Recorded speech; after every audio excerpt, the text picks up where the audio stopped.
Assalamualaikum warahmatullahi wabarakatuh. A'udzu billah, bismillah, alhamdulillah, wassalatu wassalamu ala rasulillah wa ala alihi wa sahbihi wa mawalah. Kaum muslimin rahimakumullah, salah satu sejarah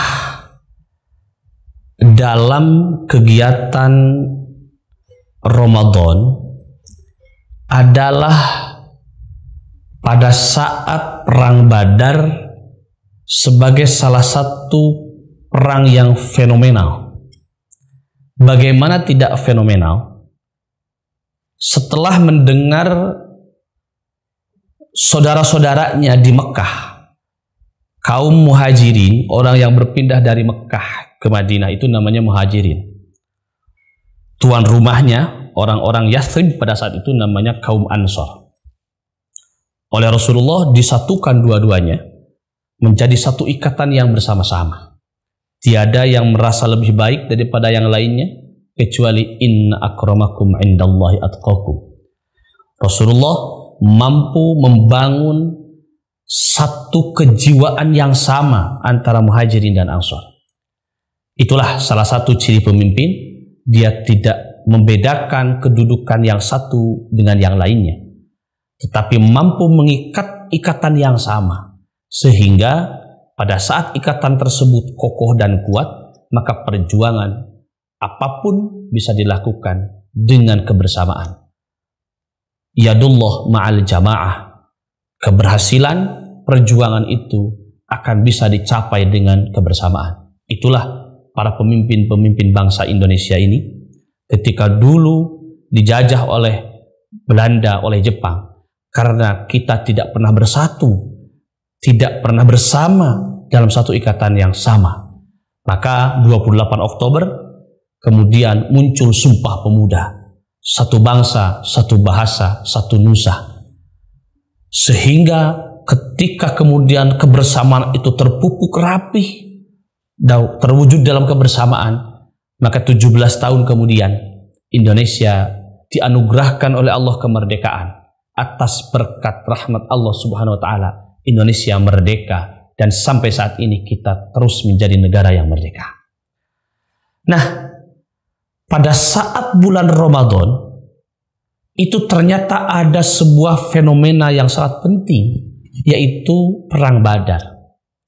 17 Ramadan, orang sedang berpuasa, Rasulullah memimpin pasukan. Makanya wajar kalau kita hari ini hanya menahan lapar dan dahaga, Rasulullah dengan para sahabatnya dan pasukannya bukan hanya menahan lapar dan dahaga, tapi Rasulullah dengan pasukannya harus bersiap berperang, melakukan sebuah nilai-nilai perjuangan lahiriah maupun batiniyah. Batiniyahnya dia mempertahankan agama, lahiriahnya dia menaruhkan nyawa untuk berjuang tentang agama. Maka wajahidu fi sabilillahi bi amwalikum wa anfusikum. Berjihad itu dengan harta dan nyawa. Nah, puasa ini memiliki makna itu, memiliki makna jihad yang luar biasa. Sehingga bukan hanya kita berkorban harta, tapi juga kadang-kadang kita harus berkorban diri, yaitu menahan lapar dan dahaga. Sehingga momen sejarah tersebut harus menjadi bukti bagi kita. Umat Islam yang sebelumnya dipandang remeh oleh kaum musyrikin, mungkin juga oleh kelompok-kelompok yang lainnya, bangsa Romawi, bangsa Persia, memandang rendah terhadap kaum muslimin. Tapi momentum Ramadan tanggal 17 pada Perang Badar itu ternyata menjadi momentum awal kaum muslimin diakui kekuatannya. Artinya orang berpuasa itu jangan lemah. Maknanya sangat kuat. Kita berjihad dengan diri kita, kita berjihad dengan harta kita, dan itu dicontohkan langsung oleh baginda Rasul memimpin pasukan kaum muslimin dalam Perang Badar pada saat sedang berpuasa di bulan Ramadan, dan itu ternyata menjadi momentum bagaimana kaum muslimin ini bisa menunjukkan kekuatannya, bisa menunjukkan kebersamaannya, sehingga setelah Perang Badar itu kaum muslimin terakui kekuatannya begitu kuat dan kebersamaannya menjadi begitu erat. Maka betul bahwa yadullah ma'al jamaah, kekuatan keberhasilan bisa diraih hanya dengan kebersamaan. Maka mudah-mudahan para pemimpin bangsa Indonesia, kita sudah melaksanakan pemilu, biarlah pemilu itu menentukan pemimpin, janganlah kemudian pemimpin satu dan yang lainnya kemudian berpecah sehingga bangsa ini kemudian pecah belah menjadi terkeping-keping karena kepentingan masing-masing. Semuanya harus kembali bersatu. Mari kokohkan persatuan untuk demi bangsa dan negara serta agama kita.